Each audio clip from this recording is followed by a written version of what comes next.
This is another segment of the Looking Glass podcast where we interview people who used to work for Looking Glass and hear their stories about their work and what they did, how they contributed to the games. And today we have Greg LoPiccolo, who is, what is your exact job title at Harmonix? I know it's been changing a few times. Vice President of Product Development. Oh, wow. Okay. And at what years did you work at Looking Glass? I started as a contractor in 1993, and then came on full-time, I think, in 94, and I was there until December 98. Okay. When I left and moved to Harmonix. Okay. And so I guess we can just start with just a little bit about what you did beforehand, how you got into the company, and what your first project was. So I was playing bass in a band called Tribe that was sort of a Boston rock band in the late 80s, early 90s. And a friend of mine, a guy named Rex Bradford, who you should also have on your podcast, I think. Okay. We were friends, and he invited me to... I had done music on a Sega Genesis title that he had done. Oh, wow. Bimini Run. And what was it called? It was called Bimini Run. Bimini? Bimini, yes. Okay. It was a sort of a spy speedboat game. It's super obscure. Okay. And he had reached out to me to do music for that, so I had kind of just, that was the only thing I had ever done. And then anyway, I came to visit him at Looking Glass, and during the visit I met Doug Church and Dan Schmidt, who were familiar with my band. And we were just talking, and I think it just came up in conversation. They sort of wondered, well, would you ever be willing to do any game music?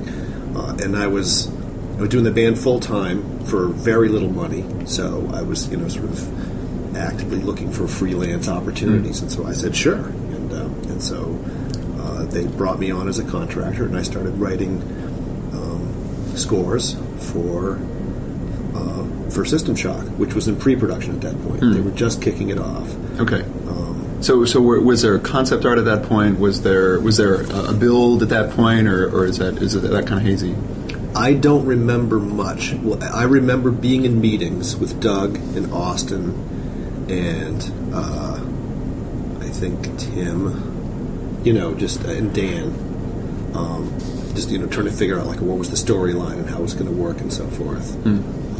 But I was since I was a contractor, I was a little peripheral to the core. I wasn't really, I was like the music guy. But you were in those meetings, it doesn't, or I was in some of them, yeah. Yeah. Anyway, yeah. Oh, okay. Did they have because one of the themes of this podcast I've called "Looking for Authorship." So I'm kind of interested in one of the things that strikes me about a lot of the Looking Glass games is how they felt, to me at least, very kind of artistically coherent. Like there was a strong vision holder behind them. But my understanding is that they were an interesting confluence of different people working artistically, kind of in their own way, that happened to meld together really well. And so I'm kind of curious as to what kind of, in terms of the way that your music contributed to the feeling of the game, how directed that was, how free you were. Did they just say, "Hey, write us some music," and you were like, "Cyberpunk, okay," or was it, or what? How, It was, it's funny because my I have very clear recollection of a few aspects of it, and no recollection whatsoever about lots of other aspects of it. Okay. I remember. Well, a big issue was I don't remember how this came to pass, but it emerged that they were interested in an interactive score, sort of pushing the envelope, because that was very early days for those kind of things. And we something that would change depending on your actions or something. So there was a lot of tight collaboration between me and Doug and Rob Fermier, who is now at Robot. He was an Ensemble. He's another guy. You should totally have a new podcast. I'm every time I interview a new person, I get more names. So I'm looking for more people. That might have been his first title for them. So he got the job of writing the interactive scoring module, which was pretty sophisticated. And I had never written any game music or anything, but we came up with this whole scheme where it had to be kind of musically coherent.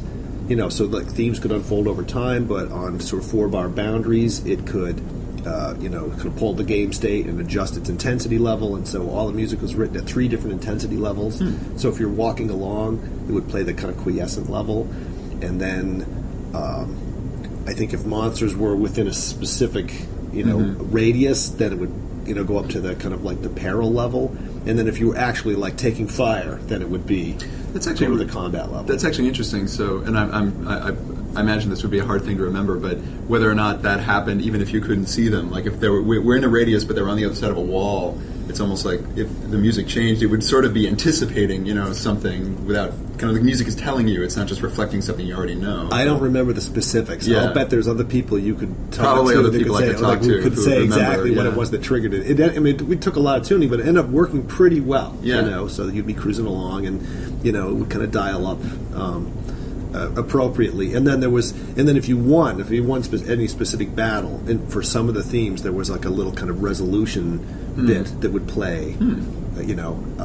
On the next bit, would cue it up on the next 4-bar boundary after you had, after the battle was over. That's really interesting, because one of the things we've talked about with System Shock is that it's obviously, by today's standards at least, a very open game. It's like a revision of that template that was in Underworld 1, which was and one of the themes we've talked about with some other people in the podcast is how a lot of Looking Glass games were kind of almost like simulations first at the conceptual stage before they kind of became games. It was kind of like, let's try to take this world and just like figure out how to just like make it function in an interesting way. And yes, and it's kind of so Citadel Station is very much a it's almost just like, hey, here's a space station, and you get to run around, there's enemies and stuff like that. So I imagine the dynamic music was maybe part of that whole philosophy. No, it was very thematically tied to that, because I remember they were coming off of what I think they had considered like design successes in Underworld 1 and 2, where these like fairly complex stories would sort of unfold emergently, where they had these like game anecdotes, where like somebody would be being chased and they'd get away and they'd fall down a hole, and like all these like relatively complex, rich, detailed stories that just emerged from the the interaction of a few simple systems. Yeah, and so they were clearly bought into that approach, and then wanted to take it to the next level with the music. And they were having the music. There was a scoring system built into Underworld, but I don't remember what it was all about. I know that this was like I think a pretty big evolutionary step. Yeah, my memory of Underworld, and we did talk about the music some with Dan. I think though it was a little bit more like track switching. I think there was some maybe like some aspect of the music would like fade in or out or switch or something like that. But what you're talking, it's kind of funny that I love System Shock. I played it many times, but I don't even have a really strong memory of like any obvious switch points in the music where because in Underworld it's really easy to tell when the music shifts gears. Yeah.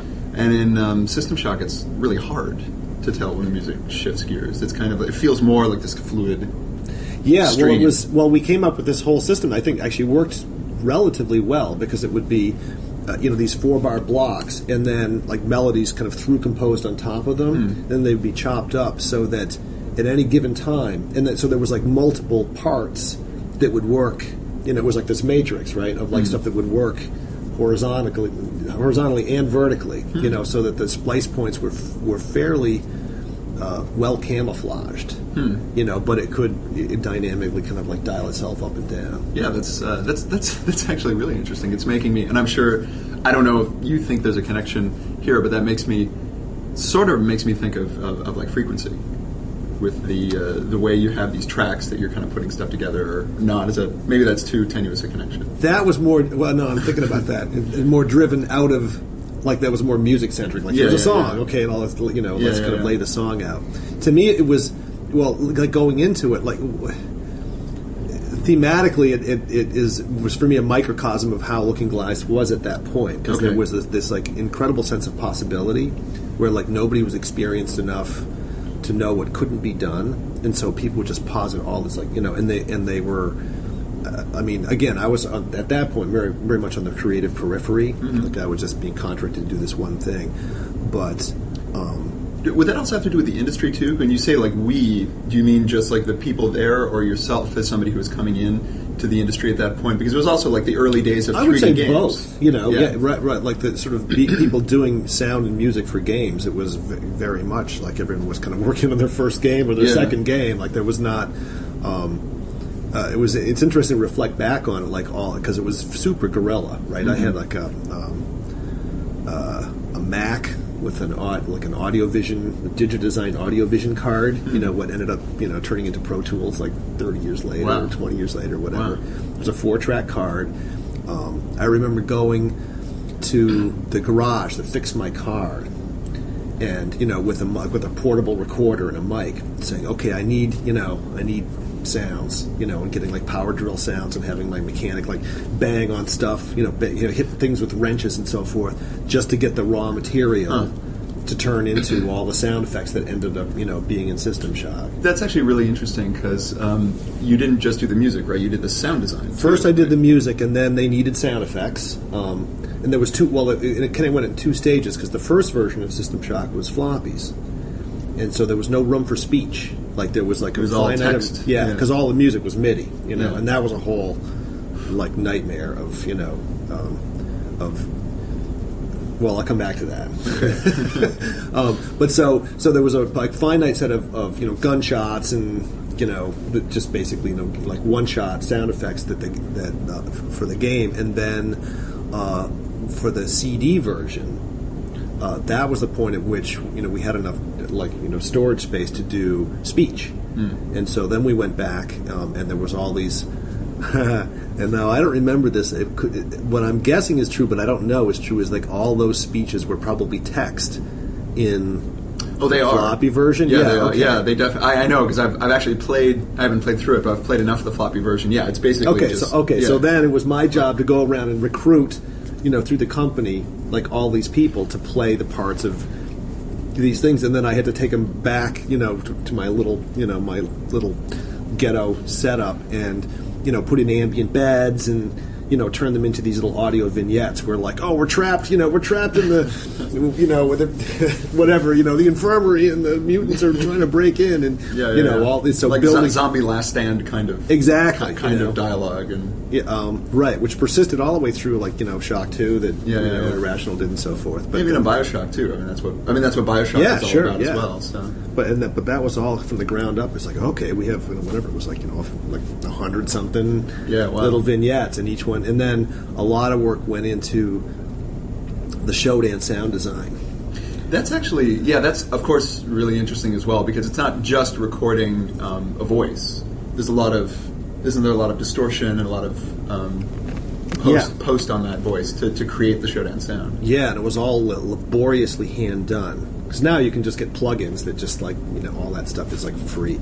But at that point it was like me. All I had was Sound Designer, which was just like audio editor where you can cut and paste. Oh, okay. And there was like EQ and you could pitch shift. And so it was just me, just like trying, because there was a progression where the first time you meet Shodan, and we got Terry Brocious, who had been in Tribe with me. She was the keyboard player in Tribe. Oh, okay. And so she was like, and had this sort of voice that seemed like it would lend itself, and then she could just kill. And a creative sensibility that I thought would be receptive to the concept of sort of like, the evil Shodan. And sure enough, she's well, I mean, there's a reason why a lot of people regard that character as a great game villain, right, in the history of Well, it was really well written. The writing was great, and then well, who wrote it? I'm pretty sure it was Austin. Was it Austin? I assumed that it was Austin. Okay, because we talked to Austin, and Austin talked a lot about pre-production, but he didn't talk about like dialogue.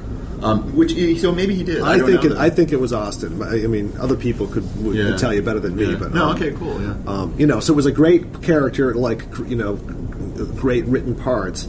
And then she performed them like really well. She really got into the character. And then there was this whole arc where when you first there's a couple of kind of like more lengthy monologues at the beginning where it's pretty much together, but then there's a few glitches. Where it was like this idea that like as it proceeds through the game, I needed to add more and more processing. So at the end, like she's completely out of her mind, and like sort of collapsing as an entity. Yeah, that's interesting because I remember the first thing you hear of Shodan in the game is actually like a canned greeting. It's Shodan saying, "Welcome back to Citadel Station. I hope your healing process went well and everything." And it's like an official. It's like she's nice there.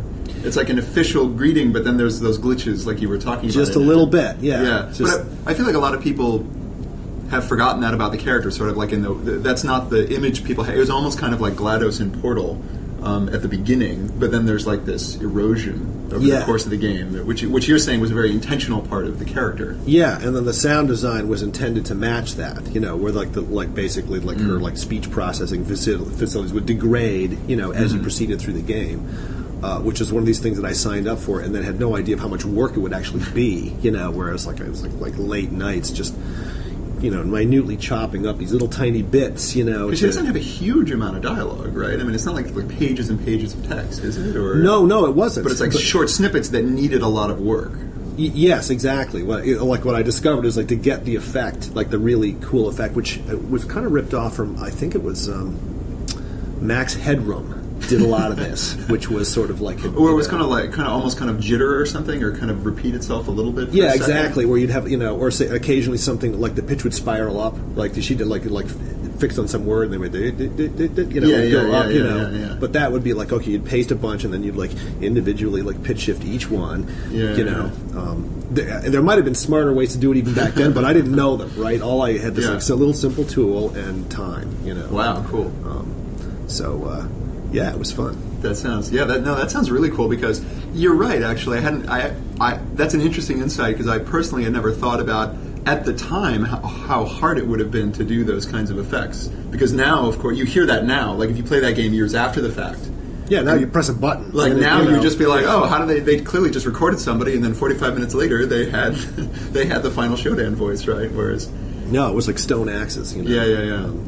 Yeah, wow, that's really interesting. I kind of have to ask, man. Sorry. No, go ahead. You sound geek in me. You can go ahead. Sure, go ahead. Yeah. So I'm curious, because it's something that I talk about, especially with people who are learning sound design for the first time. Were you experimenting with it and then you landed on something that you liked, or were you thinking about how to design the voice and then trying to apply principles to match an intended design, right? Because I think sometimes there's this idea that you can just tinker and then you'll come up with something, and sometimes that works. But I think a lot of times, like you were saying, you were looking at Max Headroom, or the kind of de-evolution of her voice sounds like it was planned. I mean, do you remember if it was sort of a planned approach to get where you were? Or? I remember having a pretty clear conception, which might have been arrived at in collaboration with the other folks. I'm sure we talked about it, about this idea, just that idea, which has now been sort of done to death. So I think it's very much in kind of the the science fiction consciousness of if you go back to 2001 is probably the first manifestation where they're like, no, it actually happened. They do it in 2001, right? It's at like the end when his voice is just starting out and the voice is falling apart, right? So that was read the original kind of, I think, so there was prior stuff, and I think the idea for the sound design and System Shock was that it was going to be more sort of cybery and edgy and fast paced. Whereas like 2001 is very stately, and it's got that kind of arc. But this was going to be more kind of glitchy, and so I remember having something pretty clear in my head, and then discovering to my dismay that to get that, like, it was doable, but it was about 10 times more work than I realized it was going to be. But you did it. Yep. Well, and the results were fantastic. It's an iconic character. I was really proud of it. I think we all were. Like the writing and the performance and everything came together. Well, one of the things, going back to the simulation design aspect, one of the things that Austin and I talked about was the final, talking about the writing and the voice performance and the sound design and everything. The kind of final piece of the puzzle for why that's a great character and a great game, I think, is that Shodan's such a perfect metaphor for the game designer, in a way that that world is full of all these unfair challenges that she's constantly creating. And so in a normal game where you're like, oh, I see what's happening here, the game designer just hates me, right? And the thing that Austin said is, well, yeah, but Shodan has designed your environment, and Shodan does hate you. So like all the horrible things we want to do to the player have this like perfect metaphor, like rationalized within the fiction of the game. So that game has like a really powerful feeling of kind of the player squaring off with, in metaphor, the game designers. But in the fiction, but instead of disrupting the fiction, that actually reinforces the fiction in that game, and that's part of the reason that character comes off so well. Like when just, Showdown's like, haha, I shut off this door, and then just like, you know what I mean? Right, and then you're just like, what? Oh, God. And then you're like, you have to do something else. But that's not taking you out of the game. All you're thinking is, God damn it, Showdown, and the game does such a phenomenal job of creating that coherence. It's one of the reasons I believe it's kind of to me remains a great game. And I think a lot of the games, even stuff like System Shock 2 and BioShock, which are good games that came after it, for me, don't have quite that level of like experimental kind of, incredible coherence on the part of the game world as a simulator. That's just my personal thing. Well, it's interesting because I would love to play it again now. Oh, you can't. Somebody did a mouse look mod for it. Actually, not that necessarily improves it, but it's interesting. There's a fan community. There's like this high res mod for it. Let's come back to this. I don't want to burn valuable podcast time on it, but I would very much like to check it out. Yeah, you should. I'll give you the link for where you can find it. Great. Okay. So I'm sure we could talk about System Shock all day, just because it's a really interesting game. I wanted to move on to some of your other stuff, but before we leave System Shock, I just had one thing I wanted to ask. The music itself in System Shock is not like the kind of music you would expect to find in like a sort of horror science fiction kind of game. It's not. What I mean is that if you compare it to like stuff like System Shock 2 or the games that came after it, maybe it just has to do with that's like post like Resident Evil, and there's more of like and I love the music, so let's just get that out of the way. It's more just kind of like there's something like really kind of peppy and fast moving about the music, at least in the first level. And I hope when we do the final podcast we can maybe put a clip in. But I don't know if I wonder if you'd talk a little bit about like what your inspiration or thinking was for like the music design itself. It's kind of like the music, I think towards the end of the game gets a little bit more like kind of scary and atmospheric and when you get near to the climax. But I remember like the first level music, like you're in this place where like there's endless bloody dead bodies and everybody's dead, and it's like this horrible kind of like Night of the Living Dead horror situation on a space station, but the music's like, you know what I mean? And I'm wondering if that was like, was that part of your intent, or because that music creates a very deliberate mood? Well, so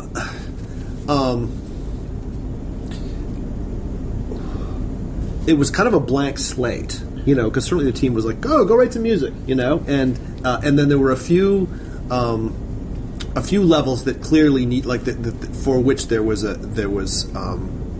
like kind of more of a stylistic template, like cyberspace. Okay, that needed to sound like very kind of cyberspacey, kind of floaty and ethereal, kind of. And electric. I don't even know if it makes any sense to say this, but more overtly electronic in nature. It was all, obviously electronic.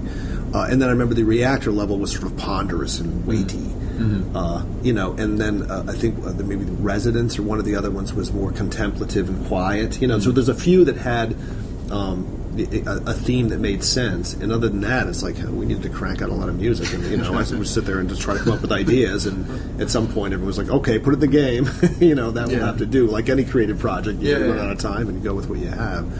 A lot of it, frankly, was bound up in just the technical challenges of getting it to work in the game, because at that point, like PC audio was this like nightmare. You were mentioning MIDI before and how that was a nightmare. Well, because I was composing on this Roland box, the General MIDI box, and so which you could actually, I think you could get it as a game card, and that was like the reference standard, like the best audio that was the stuff that you played on the card that the music was composed on. But then I had to do a custom set of samples for the Gravis Ultrasound, which was this card that actually had, probably some fine, tiny amount of memory, and you could load stuff onto the card. And so I had to like roll my own samples for the Gravis Ultrasound. And I remember all those cards. I never had them. I only had a Sound Blaster, but I remember every time you chose the configuration of the game, you'd always see Gravis Ultrasound, Roland, which was MT32 or something. It had just enough market share, so like if you were going to do like a AAA, you had to support it. You kind of had to, or or we decided to in any case. And then the baseline was all Origin games did. I remember. Yeah, well, then we were sort of an origin game. game. Yeah, at whatever point, I think it came down. It's like, oh, we should do this, and it was a lot of work, because you had to we had to build, all the instrumental samples for, out of scratch for the Gravis ultrasound. Yeah. And then the bass line was, and they still, the creative labs. Yeah, the Sound Blaster. The Sound Blaster, exactly. Which was this little Yamaha chip. It was brutal, right? It had a square wave and a triangle wave and a very finite number of voices, and so all the score parts had to work on that. Yeah. And so I did do the kind of 3 sound design passes. Wow. It was crazy. So a lot of it was really just a lot of the trying to figure out how to use this tiny palette to squeeze as much kind of polish out of it as possible. So getting delay effects where, it was like you play the MIDI note and then you play it at a lower velocity and at a lower velocity, just, and pan it. Yeah. There was with 2 things I could do. I could pan things and I could, adjust their volume. And so it was a question of trying to get a lot of different sounds out of this tiny palette. Cool. Well, you certainly did. I was playing the game recently a few years ago, and I think when the Mouse Look mod came out, my girlfriend was like, I really like the music in that game, although I feel like I shouldn't because I've heard it so many times, but it really doesn't get boring. That was her big endorsement of it, is that she could listen to it for hours. That's flattering. One of the things that's happened to me, so there were a couple of songs, so there was these, compositions, but they were really only realized with these MIDI, various kinds of MIDI devices. And then a few years later, I did remixes of a couple with actual, at a studio with actual synthesizers and effects and so forth. Full on audio productions, which were kind of cool. Just for yourself, or for? I think just for my. Are those available somewhere? Yeah. Oh, online or something? Yeah. Mm-hmm. Oh, wow, cool. I can send you a link. Yeah. I think they're. I'd have to go look. I think they might be on the Tribe fan site. Really? Okay. Yeah, because there's little sections for each of us. We should put that URL on the end of this podcast. Okay, yeah, but there's a couple of them. Yeah. And then there's a guy in Brazil who stumbled into them and has been hitting me up for the original MIDI tracks to remix them. There's a tiny community of people who actually still remember that music, which I find. You couldn't amazing. play the game without remembering the music. It was for anybody who played the game, and I know the game has a cult following, but for me, I remember that music like I remember the Mario music. That's funny because for me it was like a gig. I did it, and I haven't looked back. Right, I've never listened to it since, and it was just this thing that happened a really long time ago. Yeah. No, so moving on.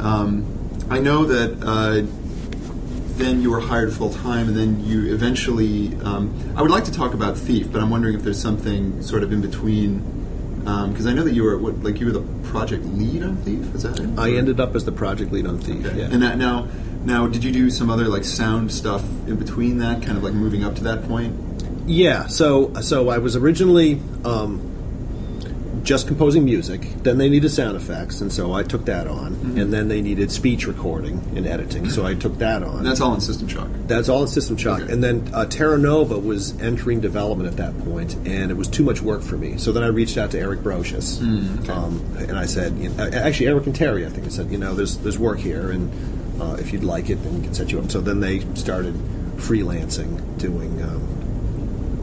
doing Terra Nova music. And then we got into the situation where we needed... So Terra Nova this was right after Wing Commander 3 had been successful with all these movies. So you needed full motion video. Dan talked about this. Yeah, there was this mandate from above, it's an origin game, it should be in the guise of, it should be our version of Wing Commander. The Wing Commander, yeah. And so there was this whole pretty profoundly dysfunctional process where we wrote this elaborate script and hired people and tried to record it. It was a huge, and then we threw it all out and started over. And at which point we had an AV department. So and so I became in-house. I think because Eric came on full time, and Josh Randall came on full time. He had been who's now the creative director here at Harmonix. He had been a tester on Flight, and they came to me and said, he's not the best tester, but he's got other skills. And so we brought him in, and so then we developed this department where we hired a screenwriter and did a script and hired a director, and we did a green screen shoot in Boston. Oh, so that was shot in Boston? It was shot in Boston at this production thing in Brighton, where they have a green screen rig. And then this was at what year? This was like 95? 95, yeah. And so we had Macs, like the most stoked Macs you could buy with these like video capture cards in them. So we had like Beta SP, like being digitized, and then the art team, which was headed up by Rich Sullivan, did these like 3D backdrops in 3ds Max, and then we composited these characters. Now you were involved. What was your job in this whole process? Was it organizing all this? I was the AV director, and I was sort of producing these. Yeah, okay. I essentially produced these segments. Okay. And so the compositing was done by my wife Gail, who worked at Looking Glass at the time, and then went on to be the lead artist on the golf game that they did. So she was sort of the lead compositor, and Josh was compositing, and Eric was doing the sound, the score and all the sound design. And we had this little, guerrilla, video post-production thing. It was crazy. Wow. It was like a super bleeding edge, where like everything was crashing all the time, and we just trying to figure out. But it came out okay. It was like creatively, I don't know. It was what it was. But so that consumed a lot of time, and then. Was it because of your more managerial role that it sort of prepared you for being more the project lead? I guess so. It wasn't particularly organized or thought through. It was, really, with the benefit of hindsight, it was just like holes would open up and people who were available would fill them. So we had a creative director that had been brought in by the new management, and then he left, and so they made me the creative director, and that lasted for, I don't know, a couple of months maybe. And then Dan, who had been, like Terra Nova had shipped, and then Dan was project lead on Thief, and then he went to Harmonix. And they basically turned to me and said, would you like to be the project director of Thief? And I was like, okay, which was a little scary, because you had all these titans, Tim Stelmach and Doug, and it was a fairly powerful team, and they had all been there. I was still, like, at least from my perspective, relatively new. I was like the new guy, right? Because I came, because they were already like fully rocking by the time I showed up. They had done Underworld 1, they had done Underworld 2. System Shock was well underway. So there's this sort of tortuous process of integrating myself into that creative community and getting Thief done. So were you the one? I know that Thief went through many different revisions, having talked to Tim and then Ken about it. And I know that certain things about it came together at the very end. I know at the beginning it was like a totally different concept, and it got changed many times, and somehow sword fighting stayed in it. Yes. somehow. Yes. But I know that so you came on a bit after it started, and you did see it through, right? You were like the one who sort of was there for the rest of the way. That's right. And I guess I'm wondering, what you remember about that, or how did that go, or like how did it change? Just from your perspective as a person who just kind of came on to the project and was like captain of the ship, right? Trying to get so I'm a little reluctant to commit myself because I might be wrong, and then other people say, no, that's not true at all. Yeah, well, that's why it's great to have. That's why we have different podcasts, because you can compare stories, so we can see. So there was a massive staff turnover, right? Like Ken was the lead designer when I came on, and then pretty shortly thereafter, he left and started Irrational. There was a lead artist who quit. The lead programmer quit. Was this right after or right before you This came was on? Within a few months after I came on, and so that we were scrambling like crazy. And then we got new people in each of those slots who were really good. Tom Leonard joined, who's now with Valve. You should totally talk that would be absolutely, great. Yeah. And Doug's now with Valve, too. Doug is now with Valve, that's right. Yeah, so I should probably just call them up. And so it was a troubled project, but then there was this little brain trust. Tim was certainly instrumental. Mark LeBlanc was key. Doug, Tom Leonard, there's probably people I'm forgetting, but the concept of it being stealth focused emerged, and there was some, I think, really good conceptual design work where like that was like kind of rigorously tackled as like, okay, how would that work and what would you do, and how can we communicate the game state back to the player through the barks and so forth, which then I think we contracted Terry to write a lot of that stuff. So from a design standpoint, it was, well, the two big thrusts that I remember that were really fun and rewarding was, one was this idea that it's going to be a stealth game, and how do we do that, and building up this like formal tool set to communicate game state to the player and give them tools where where you could the moss arrows that to make where there was a sound component, a visual component, all of which I thought was like really elegant and worked well. And the other was kind of a narrative philosophy that I remember pushing for that worked, which was that we would like build this entire body of knowledge about the world, like all this backstory, and there was the keepers and the all this this detailed backstory about how the world worked, but that we would never really express it. There was like very little exposition, right? It would be like you'd be walking along and you'd overhear stuff, or you'd read a letter, and that some stuff was relevant to the plot and a lot of stuff wasn't. That there was like this attempt to obfuscate the boundary between, that like you never quite saw the edge of the world. That there was that we tried to like craft this like big complex world that you were moving through, but that you didn't. Unlike a lot of adventure games and so forth, where like you're clearly in the center of the world, everything's pointed at you, that we would try to make this world where, like, to try to create this illusion of a world that had its own logic and was kind of proceeding on narratively, and that you were just a little piece of it. Yeah, one of the things it's interesting if you compare the first two Thief games to Thief Deadly Shadows, which was the Ironstorm one. And for the record, we already talked to Randy about this, but I like Deadly Shadows, but it's interesting that in that game, they actually let you kind of explore the city as this kind of real-time area to like get to different missions. And one of the things that loses is that in the first two games, because it was mission-based, you were only ever seeing snippets, and you definitely got the impression that the world was so vast, the city, it was like, Fritz Lang's Metropolis or something. It like never ended, seemingly. Right? Yeah. There was just, it could just be the entire world, and you never really know. No, there was this explicit attempt to kind of obfuscate the boundaries, and that we never named the city. Yeah, it's just the city. Yeah, right? It was just like this, like, so there was a bunch of work that went into thinking about which parts should be very detailed and which parts we should never touch, in terms of like actually explaining to you where you were, which I liked, and I thought worked. And, well, it leaves a lot of room for the player to, fill in gaps and imagine things, and it gives their imagination room to grow, right? In that kind of and I think it had this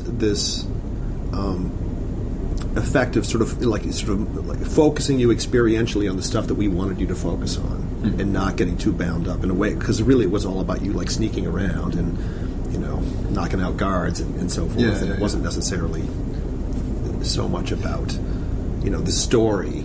It was about the story, but well, that texture is there if you're the kind of player who wants it, but the game's not forcing you to sit down and listen to a lecture about it. Yeah.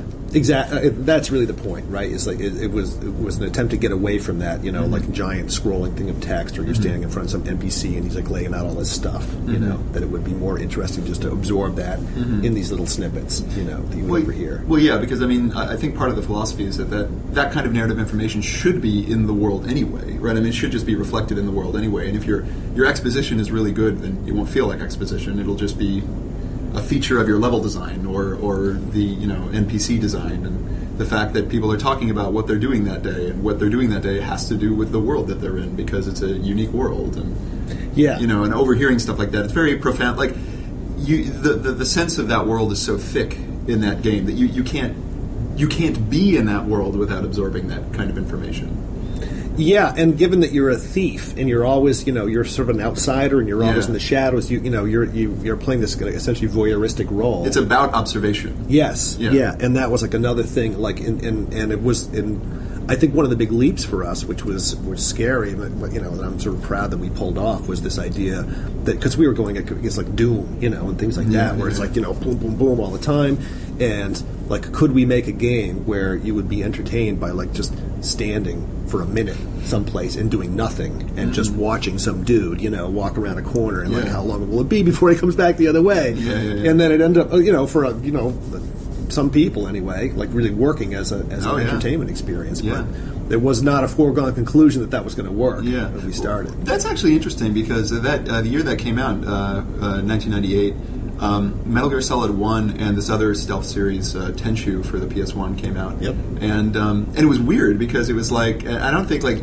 any of those three games sort of like had anything to do with each other in terms of influencing each other, even though Metal Gear had been out about 10 years before. On the NES in the US, and in other parts of the world it was on the MSX computer first. But it's funny, because when people talk about stealth now as a genre, which of course was not coined at the time that Thief came out, I remember some people joking in interviews, and I don't remember who it was maybe Doug or somebody, talking about it as a first-person sneaker, as a variation on the FPS abbreviation. But it's interesting, though, because when we talked to Ken didn't mention like, oh yeah, I played the original Metal Gear Solid 10 years ago, and then was thinking about that. It was like he said he was thinking about like submarine simulations, because that was like the only genre he could think of that actually was about trying to not be seen as an inspiration. And it's interesting how today I think people see some of these games as having a common heritage, but what's really interesting is that it seems like there was like a bunch of people in different parts of the world kind of like inventing the wheel sort of at the same time. I think so. Yeah, I don't recall. See, I was not very much of a game guy at that point, so I wouldn't. I think I remember being aware of those games, but I certainly hadn't played them. That might not be true of the other folks on the team. So I don't remember who knew what, but certainly it wasn't like we had a lot of conversations about Metal Gear Solid or anything. Sure, we were just like kind of in our bubble. Well, Metal Gear Solid 1 wasn't out at that point. At that point, it was only the NES game that had come out like 10 years earlier. Right. I think Metal Gear Solid came out like the same month Thief did, which was really weird, because it was like suddenly, oh my god, sneaking is cool. Like all of a sudden in like November, 1998. Yeah, like it just like popped and it just on. like suddenly happened, right? And that was really interesting. But one of the things that interests me about the stealth aspect of Thief is, so coming from your own background as a musician and then working in sound, and one of the things that really makes Thief different from Metal Gear Solid is that Metal Gear Solid is still this kind of I like it a lot, but it's a very kind of jokey, abstract variation on a lot of the sneaking concepts, and it's still kind of like sort of like a Hollywood action movie too. So there are these big action, bombastic set pieces, but Thief is really like, you really like. There's not cool parts where the game's like, okay, now it's not stealth, which Metal Gear always has those parts. Right. Thief is really just about like, no, really, this whole game from beginning to end, every minute is about being silent, and sound is so incredibly important. And I'm interested in the sound design of Thief too, because we're talking about, so now coming from music and now being at Harmonix for the past several years, and then working on the Music and System Shock and doing sound design, and then working on Thief, which is not, you were not in a sound designer role, but that the importance of sound in that game is so incredibly profound from a gameplay point of view. In other words, that game is, you can't play that game if you're deaf, which is kind of bad from an accessibility point of view. Yeah. If you're deaf, but it's that's also one of the really interesting things about the game is sound matters so much in that game that I just can't think of a lot of other games where that's the case, and that sound is treated so subtly and as such an incredibly important part of the gameplay. It's not just mood and not just atmosphere. Well, it's interesting because a lot of it's funny because now like sort of stealth is this design component that lots of games use to a greater or lesser extent, and in the I can't think of an example offhand, but Beyond Good and Evil, for example, had stealth sort of in it, right? Lots of games have like little stealthy bits. Yeah, or even like Oblivion. Yeah, sure. Right? Yeah. You can be a thief in Oblivion, and it's a little bit. Yeah, it's got a lot of the same mechanics. And a lot of the time, it's like in my experience with a lot of the stealth design, a lot of those games is it never works as well because they don't make the complete commitment to it that's required for it to work as a design concept. Because you really have to know what your player state is. Like we had the little gem, to show, and then that tied very tightly to if you were partly visible, then the guards would have this sort of like, oh, I suspect something's going on set of verb barks, as opposed to like, oh, I see you and I'm going to chase you. That those levels of awareness of the NPCs were very graded to your state, and how much sound you were making, and all that was necessary for it to work. And to do it sort of as a half measure for me never really worked, because you could never really tell, like. Are they chasing me? Do they know I'm here? Like, how close am I? What exactly are the cues here? And it's like, how do I proceed? Whereas, for me, like one of the most satisfying aspects of Thief is you really, if you played the game in the way that it was intended to be played, you really knew, like, you could formulate a plan and execute your plan, and with like complete confidence that it was going to work. Like the game never really like screwed you. Because, there wasn't. What you see with those guards is what you get. Right, it's kind of like, if they say, where are you, and they have that exact animation that you always see when they're looking for you. And I've heard something, but I don't know where you are animation. And this is always extremely clear. Yeah, or if you walk in the metal plate and there's a guy in a guard within proximity, that's not going to work out for you. I remember in the first level there was this horrible part in the third floor where there's like this like marble that if you touch it, it's like you're walking on it with high heels, and they can hear it through the whole floor. And then there are these like beautiful like almost like Persian rugs. Yeah. And you have to like leap over them. You have to jump from rug to rug. Jump from rug to rug, and it's like you're a little kid or something.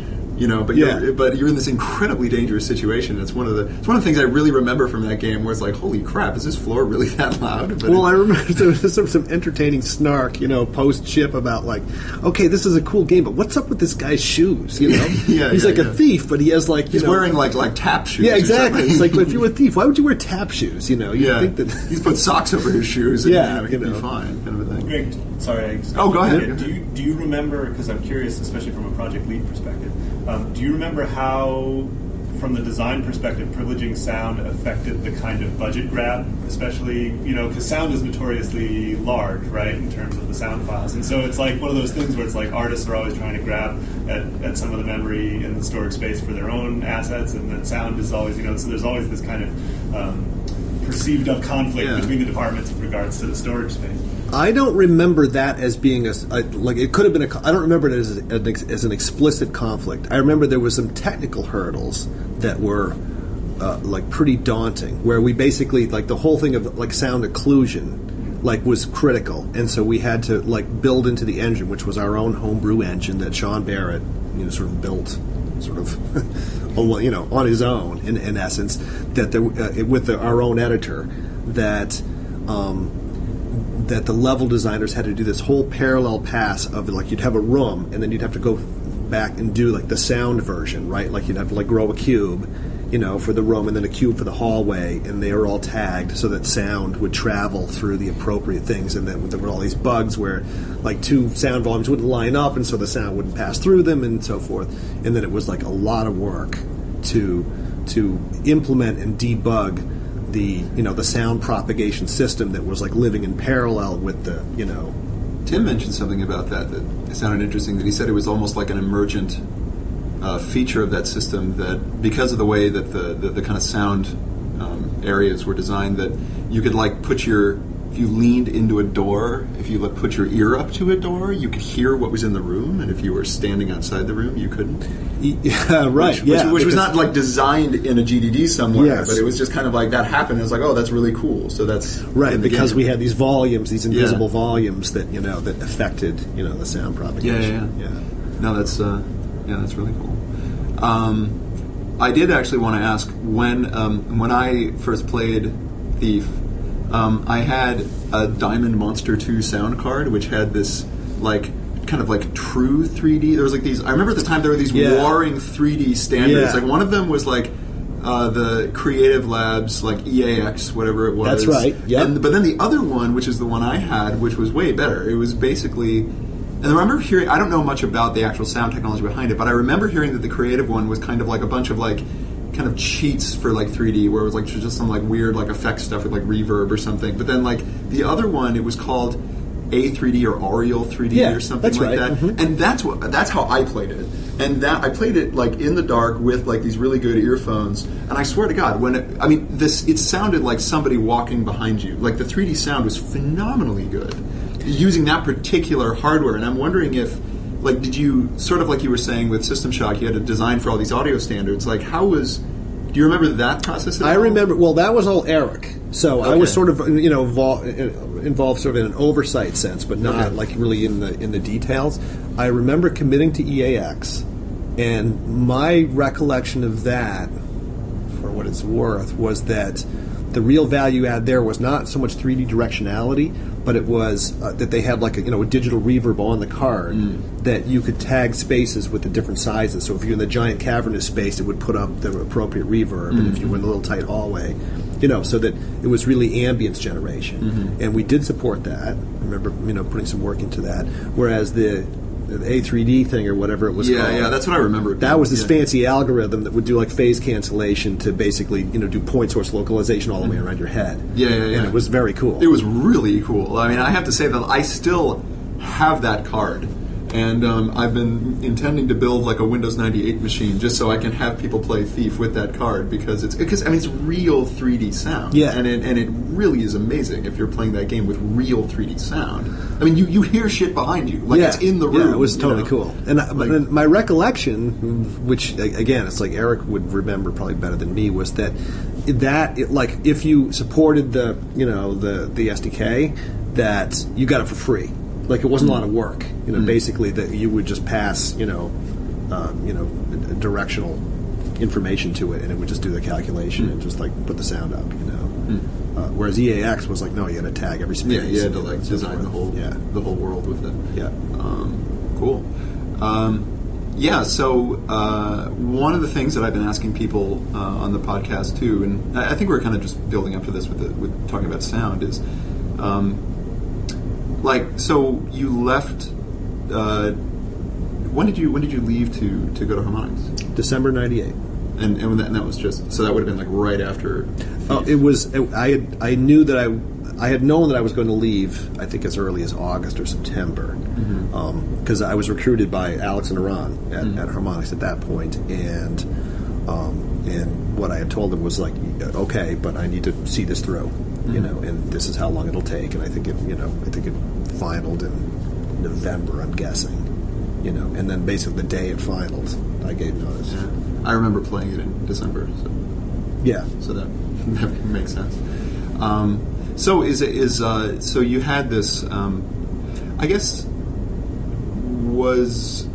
so obviously Harmonix is all about sound and music, and is that something because you were coming from a musician background, and even though sound is really important in some ways, for a company that was not specifically music game oriented, sound was very important in Looking Glass games, it seems like, and was that something? Did you just like want to sort of focus more on like music and sound because that was kind of like your original job, or your sort of like your kind of like passion originally? Or? Well, to be candid, two things. It was a great opportunity. I mean, it was like Ron and Alex were like impressive guys and very engaging, and the idea of sort of integrating sort of my musical background and the experience that I'd got at Looking Glass was appealing. I mean, it was like a new, sort of uncharted territory about sort of, interactive musical experiences. Because at that point, Harmonix wasn't a game company; they hadn't made any games. But the real issue, quite frankly, was Thief was a death march. It was like 7-day weeks for months. Yeah. Because it was do or die for the company. We had to ship for Christmas, or the company was going to go out of business. It was, and there were a few points in development where like I would have to like fly to Eidos and do a demo, and if the demo didn't go well, we were canceled. And wow. it was. And I had like a 2-year-old, and my wife was pregnant with my second child, and I was working 7-day weeks, 12-hour days, for months on end. And I came to the conclusion that sort of the Looking Glass management, like, and I went to talk to Paul Neurath, I think, and like what can we do about this? And nobody had any ideas about how to solve it. Like, and I wasn't senior enough or experienced enough to have any ideas myself. And so for me, it was like, I can't live this way. You know, I can't. This can. You know, this. I can't do this again. And it wasn't clear how it was going to be any different. Yeah, next and time, so that would, you know, and that was it for me. And I had this other opportunity that was like very compelling. Yeah, and so, yeah. But from a creative standpoint, I would have stayed forever. You know. Yeah, It was See, great. It's interesting what I've heard about Thief is that it was from everybody who worked on it is that it was this like really hard project that had all these problems, and it had this kind of amazing, miraculous kind of like perfect landing, like at the very end of it, where it was just kind of like, wow, everything fell into place at the last minute, and it was a great game. And but that's definitely not the kind of thing you can plan for or would want to plan for. No, like the risk, you know, that we were dealing with was just like incredibly high. It was very, very stressful. And no, you know, and that's one of the things I'm most proud of is like we actually pulled it off. You know, we pulled it off and shipped the game, and it ended up being a good game. But oh my God, you know, it was just in terms of staff churn and just all of us, you know, just trying to come together creatively. It was like, you know, it was a lot of strong opinions, and you know. There's a lot of like just it was very tumultuous. Yeah, you know, and we got it done, and we pulled together and we made the game that we wanted to make. Yeah, but yeah, it was not an easy process by any stretch. Yeah, no, I've definitely heard that. So, one of the things I talked to Dan about is like, you know, does he miss doing some of that, you know, kind of interesting, almost kind of like, you know, narrative design, world design kind of stuff, you know, being at Harmonix, and his answer was no. Interesting. My answer would be yes. Okay. I love that stuff. It was really fun to work on, and you know, it's not the kind of thing that Harmonix would never do. You know, it's certainly you know. But for whatever reason, you've had this momentum with these certain successful franchises. That's right. You know, we've like followed the ideas that we've had that have brought us success, and you know, and that's ongoing. But no, I love that. It was really fun. You know? Cool. And do you think maybe the fact that it sounds like you weren't much of a gamer before that. It sounds like, you know, you're a musician, you were in this band, and it sounds like you working in the industry was kind of like your introduction to not just making games, but just playing games also. Yeah. No, which was very much kind of how I felt about being at Looking Glass for pretty much my entire tenure there. Maybe less so over time, but really it was like people would have conversations about games or game concepts, and I had no idea. You know, I basically had to learn everything from, you know, I had none of this frame of reference or knowledge. You know, that's actually really interesting. I guess we're about. Are you in here for a while? We're basically done. We're wrapping up. We're wrapping. You got the rum? Yeah. Okay. But it's not 10 minutes then? Yeah, 5-10 minutes. If we could. Okay. 5 is fine. I think that's basically it. What year did Frequency come out? Was that before you were there? No. That was the first thing I worked on, really. Oh, really? Yeah. So is that why Terry does the tutorial in it? Because I remember when I played that game for the first time. Oh, I forgot that she did the tutorial. Here's the thing. Here's the thing. When I played that game for the first time, I remember somebody saying, "Oh yeah, this is a Frequency. This is by some of the people who used to work at Looking Glass." I'm like, "Oh really?" And then I played the first level of the tutorial, and it's this like, you know, it's the track. It looks like the cyberspace in System Shock, and then I'm hearing like Shodan's voice, and I'm like, "Wait, this is not the association." And I'm like, "What is this?" You know. But that was, it was funny that like in Frequency, maybe just because of the kind of like abstract, you know, techno cyberspace aesthetic of the game, and also the fact that Terry's voice is in. I'm almost thinking that's almost kind of like a handover from Looking Glass to No, that's pretty Harmonix. funny. I never thought about that, but yeah, it must have been like sort of jarring to encounter Yeah, Shodan, I know. a different game by a different company. Yeah. I mean, it was nice Shodan. Yeah, right. It was like, you know, it was like pre-evil Shodan, but I was like, oh my god, why is Shodan being so nice to me? and then I realized that game is really hard, and so I was like, actually, Shodan still hates me. Yeah, a little harder than we realized. I love that game, by the way. In fact, I really love Frequency. It is brutally hard. But thank you. But it's a very good game, and I really like it a lot. It was our first attempt, you know. We were trying to do something different, and you know, it's great. I think it has. I don't. By my way of thinking, it has a little bit of that Looking Glass thing insofar as I think Looking Glass games expected a lot of the player. Mm-hmm. which has some some good things and some bad things. Yeah. But that was like one of the kind of like hallmarks of Looking Glass games to me is like that they held the player in pretty high estimation and expected a lot. Yeah, and it's not and it gave a lot. Yeah, and gave a lot. Yeah, and it's not necessarily even player skill or like motor skill of the hands, but just like even because System Shock isn't really a hard game from like a motor skill point of view, but just in terms of the information that it expects you to like really listen to all those logs. And if you compare it to later stuff like in BioShock, it's really easy in games like BioShock to parse which logs are just like world flavor and which ones have like the ones with like the key that you need to unlock the door is always like really obvious, and in System Shock it's not so obvious, so it like really forces you to engage with that world, and it makes it less of a mainstream game. But like you were saying, it demands a certain level of investment. Yeah, which is, like times have changed, and the upside is like a lot more games get sold now, and it's a much bigger market, and so, we can afford to employ more people and all of that, and then, but, it's harder to make games like that because, they don't make it through playtest. Yeah. Like people get confused, and then you have to, simplify the game. Yeah. That's it.